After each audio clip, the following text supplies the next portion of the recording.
दोस्तों, आप सब कैसे हैं? आशा करती हूँ आप सब लोग बहुत अच्छे होंगे। मैं एक बेटा विवाह गीत लेकर आई हूँ, आप लोग सुनिए और जैसे लगे कमेंट करके ज़रूर बताइएगा। तो चलिए हम विवाह गीत सुनाते हैं। बेरिया की बेरी तोहके बरजिला बेटा, अरे बरजिला बेटा, अरे जिनी जाया अपने ससुरारी रे ललनामा, अरे तू जिनी जाया ससुरारी रे ललनामा।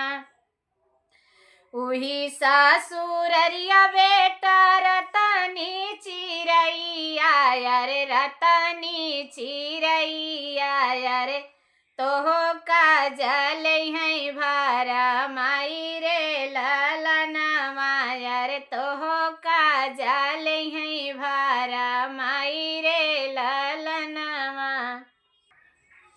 एतनी बचनी सुने दुल्हे कामने रम, अरे दुल्हे कामने रम, अरे मनाही मुस्काने रे ललनामा, अरे मनाही मुस्काने रे ललनामा।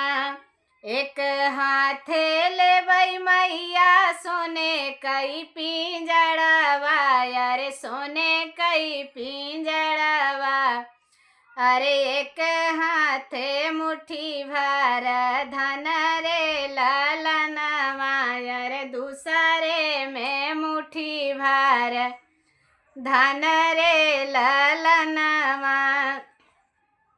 रतनी चिरैया मैया एस धन चुगऊ बैया रे, एस धन चुगऊ बै, अरे लइयऊ बै पिंजड़ा बैठाई रे ललनामा, अरे लइयऊ बै पिंजड़ा बैठाई रे ललनामा। बेरिया की बेरी तोहके बरजिला बेटा, अरे जिनी जाया अपने ससुरारी रे ललनामा, अरे जिनी जाया कबऊ ससुरारी रे ललनामा।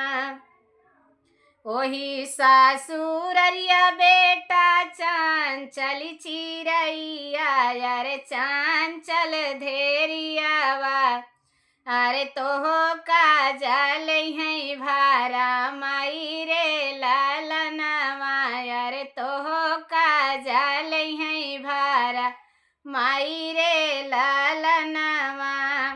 एक हाथे ले मैया डोलिया कहाँ रवा, अरे डोलिया कहाँ रवा, अरे दूसरे हाथे ले मघई पन रे ललनामा, अरे दूसरे हाथे ले मघई पन रे ललनामा।